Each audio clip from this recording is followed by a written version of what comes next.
আসসালামু আলাইকুম। আপনি প্রতিদিন সকালে ওঠেন, সবার আগে সংসারের কাজে লেগে যান।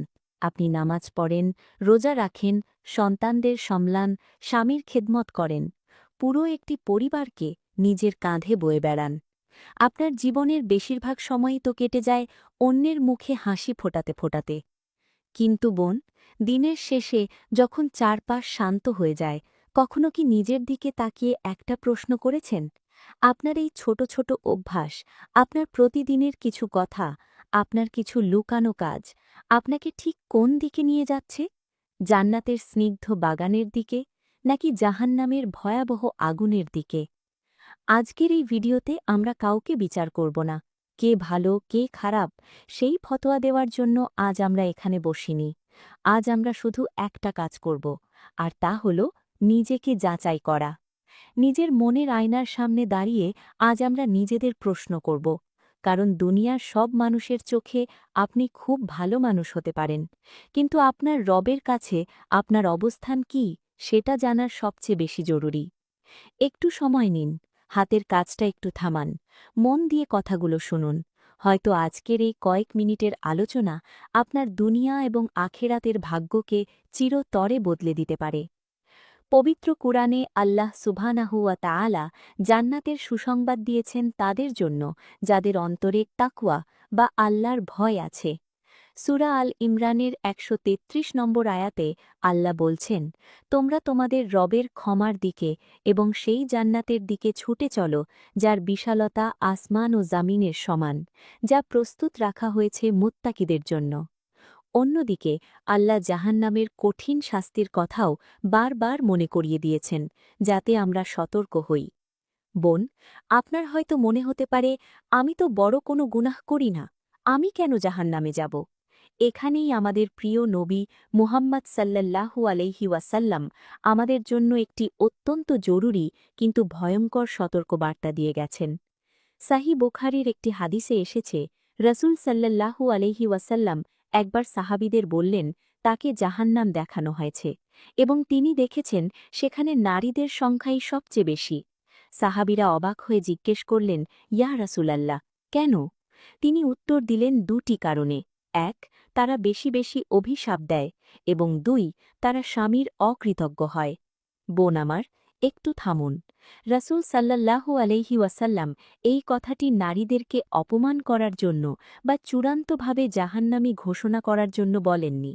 তিনি ছিলেন রাহমাতুল্লিল আলামিন। তিনি এই উম্মতের নারীদের নিজের জীবনের চেয়েও বেশি ভালোবাসতেন। একজন বাবা যেমন সন্তানকে গর্তের দিকে যেতে দেখলে চিৎকার করে সতর্ক করেন, আমাদের নবীজিও সাল্লাল্লাহু আলাইহি ওয়াসাল্লাম ঠিক সেভাবেই আমাদের সতর্ক করেছেন। তিনি রোগটা ধরিয়ে দিয়েছেন, যেন দুনিয়াতে থাকতেই আমরা চিকিৎসা করে নিতে পারি। আসুন, আজ আমরা আমাদের জীবনের ১০টি বিষয় নিয়ে নিজেকে প্রশ্ন করি। এই ১০টি প্রশ্নই ঠিক করে দেবে আপনি জান্নাতের পথে হাঁটছেন নাকি আপনার পথ পরিবর্তন করা প্রয়োজন। প্রশ্ন ১, আপনি কি ৫ ওয়াক্ত নামাজ ঠিকমতো পড়েন? সংসারের কাজ বা মেহমানদারি বা রান্নার অজুহাতে আপনার জোহরের নামাজ আসরের কাছাকাছি চলে যায়? ফজরের সময় কি আপনি ঘুমে ডুবে থাকেন? নিজেকে যাচাই করুন। যদি আপনার ৫ ওয়াক্ত নামাজ প্রথম ওয়াক্তে খুশু খুজুর সাথে আদায় হয়, আলহামদুলিল্লাহ, আপনি জান্নাতের দিকে এগোচ্ছেন। আর যদি নামাজে অবহেলা থাকে, বোন, আজ থেকেই সংশোধনের সময়।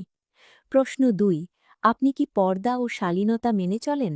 সূরা নূরে আল্লাহ নারীদের পর্দার স্পষ্ট নির্দেশ দিয়েছেন। শুধু বোরখা পরাই পর্দা নয়, চোখের পর্দা, কথার পর্দা, সোশ্যাল মিডিয়ায় নিজের ছবি আপলোড না করা, এগুলোও পর্দার অংশ। আধুনিকতার নামে আমরা কি আল্লাহর বিধানকে ছোট করে দেখছি? নিজেকে যাচাই করুন। যদি আল্লাহর সন্তুষ্টির জন্য আপনি নিজেকে শালীন রাখেন, আপনি জান্নাতের পথে আছেন। আর যদি মানুষের প্রশংসার জন্য নিজেকে প্রদর্শন করেন, এখনই ফিরে আসুন। প্রশ্ন ৩, আপনি কি স্বামীর হক আদায় করেন? মুসনাদে আহমদের একটি চমৎকার সহি হাদিস রয়েছে। রসুল সাল্লাল্লাহু আলাইহি ওয়াসাল্লাম বলেছেন, যে নারী ৫ ওয়াক্ত নামাজ পড়ে, রমজানের রোজা রাখে, নিজের লজ্জাস্থানের হেফাজত করে এবং স্বামীর আনুগত্য করে, তাকে বলা হবে জান্নাতের যে দরজা দিয়ে ইচ্ছা তুমি প্রবেশ করো। নিজেকে যাচাই করুন, আপনি কি স্বামীর প্রতি শ্রদ্ধাশীল? যদি হ্যাঁ, তবে জান্নাতের দরজা আপনার জন্য খোলা। আর যদি কথায় কথায় স্বামীর সাথে অবাধ্যতা বা ঝগড়া করেন, তবে এই সম্পর্কটি শুধরে নেওয়ার সময় এখনই। প্রশ্ন ৪। আপনি কি গীবত বা পরনিন্দা করেন? কারো বাসায় দাওয়াতে গেলে বা ফোনে বান্ধবীর সাথে কথা বলার সময় কি আপনি অন্যের দোষ চর্চা করেন? পবিত্র কুরআনে গীবত করাকে মৃত ভাইয়ের মাংস খাওয়ার সাথে তুলনা করা হয়েছে। নিজেকে যাচাই করুন। যদি আপনি অন্যের সম্মান রক্ষা করেন, গীবত থেকে দূরে থাকেন, আপনি জান্নাতের পথে আছেন। আর যদি আপনার আড্ডায় অন্যের সমালোচনা থাকে, তবে আপনার নেক আমলগুলো কিন্তু অন্যের খাতায় চলে যাচ্ছে। প্রশ্ন ৫। আপনার অন্তরে কি হিংসা বা অহংকার আছে? যা নিয়ে, ননদ নিয়ে বা প্রতিবেশী নতুন শাড়ি বা গয়না দেখে কি আপনার বুকে কষ্ট হয়? আবু দাউদের হাদিসে এসেছে, হিংসা মানুষের নেক আমলকে এমনভাবে খেয়ে ফেলে যেমন আগুন কাঠকে খেয়ে ফেলে। আর যার অন্তরে সরিষার দানা পরিমাণ অহংকার থাকবে, সে জান্নাতে যাবে না। নিজেকে যাচাই করুন। অন্যের ভালো দেখে যদি আপনি মাশা আল্লাহ বলতে পারেন, আপনি নিরাপদ। আর যদি হিংসা হয়, তবে আল্লাহর কাছে অন্তর পরিষ্কার করার দোয়া করুন। প্রশ্ন ৬। আপনি কি কৃতজ্ঞ নাকি অভিযোগপ্রবণ? একটু আগে যে হাদিসটি বললাম, নারীদের অকৃতজ্ঞতা। স্বামী সারা জীবন অনেক কিছু দেওয়ার পরও একদিন আপনার মনমতো কিছু না হলে কি আপনি বলে ফেলেন, তোমার সংসারে এসে আমি জীবনেও সুখ দেখলাম না? নিজেকে যাচাই করুন। যদি অল্পতেও আলহামদুলিল্লাহ বলার অভ্যাস থাকে, জান্নাতের পথ আপনার জন্য সহজ। আর যদি কথায় কথায় অভিযোগ আর হাহুতাশ করেন, তবে এই অভ্যাসটি আপনাকে জাহান্নামের দিকে টানছে। প্রশ্ন ৭। আপনি কি সন্তানদের ঈমানি শিক্ষা দিচ্ছেন? আপনার সন্তান A+ পেল কি পেল না, তা নিয়ে আপনার ঘুম নেই। কিন্তু আপনার সন্তান ফজর পড়ল কিনা, রাসূলের সাল্লাল্লাহু আলাইহি ওয়াসাল্লামের সুন্নাহ শিখল কিনা, তা নিয়ে কি আপনি চিন্তিত? সহিহ বুখারীর হাদিসে এসেছে, তোমরা প্রত্যেকেই দায়িত্বশীল এবং তোমাদের অধীনস্থদের সম্পর্কে জিজ্ঞাসা করা হবে। নিজেকে যাচাই করুন। যদি সন্তানকে ঈমানদার হিসেবে গড়ে তোলেন, আপনি জান্নাতের পথে আছেন। আর শুধু দুনিয়ার সফলতার পেছনে দৌড়ালে হাসরের দিন এই সন্তানই আপনার বিরুদ্ধে দাঁড়াতে পারে। প্রশ্ন ৮। আপনি কি আল্লাহর ফয়সালায় সন্তুষ্ট? বিপদ এলে, রোগ হলে বা অভাব এলে আপনি কি ভাগ্যকে গালি দেন? কোনো বাবা বা কনকের কাছে ছোটেন? নিজেকে যাচাই করুন। বিপদে যদি বলেন ইন্না লিল্লাহ এবং আল্লাহর উপর ভরসা রাখেন, আপনি মুত্তাকি, আপনি জান্নাতের পথে। আর যদি ভাগ্যকে দোষারোপ করেন, তবে আপনার ঈমান হুমকির মুখে। প্রশ্ন ৯। আপনি কি মানুষের সাথে ভালো আচরণ করেন? আপনার কাজের বুয়া, আপনার অধীনস্থ বা শ্বশুরবাড়ির মানুষের সাথে আপনার আচরণ কেমন? আপনি কি কথায় কথায় অভিশাপ দেন বা খারাপ ভাষা ব্যবহার করেন? নিজেকে যাচাই করুন। যদি আপনার মুখ থেকে কেউ কষ্ট না পায়, আপনি জান্নাতের পথে এগোচ্ছেন। যদি আপনার ভাষার কারণে মানুষ আপনাকে ভয় পায়, তবে সাবধান। আর ১০ নম্বর প্রশ্ন, আপনি কি নিয়মিত তওবা করেন? আমরা মানুষ, আমাদের ভুল হবেই।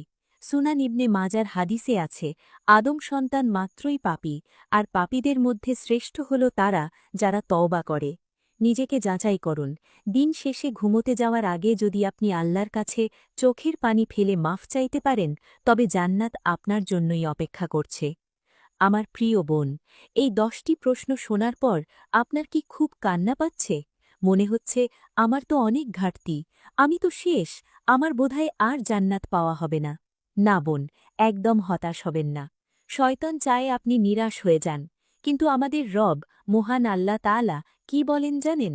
সহিহ বুখারীর হাদিসে আল্লাহ বলেছেন, নিশ্চয়ই আমার রহমত আমার ক্রোধের উপর জয়ী হয়েছে।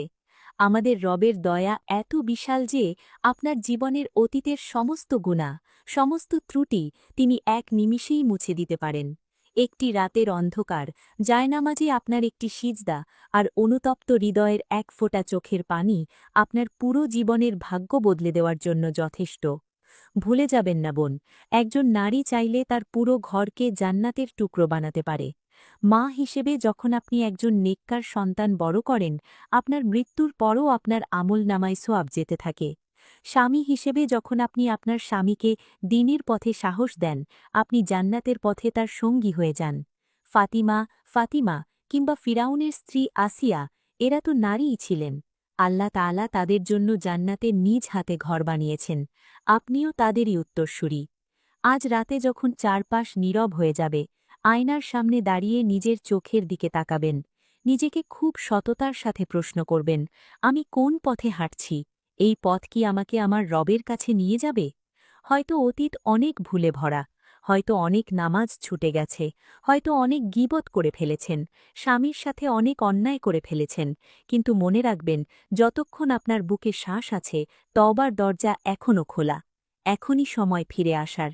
আল্লাহ 2 হাত প্রসারিত করে আপনার ক্ষমার জন্য অপেক্ষা করছেন। আসুন, আজ থেকেই আমরা নিয়ত করি, আজ থেকেই আমরা নিজেদের পরিবর্তন করি। জাহান্নামের আগুন আমাদের মতো কোমল নারীদের জন্য নয়, আমরা জান্নাতের জন্য তৈরি হব, ইনশাআল্লাহ। ভিডিওটি শেষ করার আগে যারা আজ থেকে নিজেদের বদলানোর কঠিন কিন্তু সুন্দর সিদ্ধান্তটি নিলেন, তারা কমেন্ট বক্সে লিখে যান, আমি জান্নাতের পথ বেছে নিচ্ছি।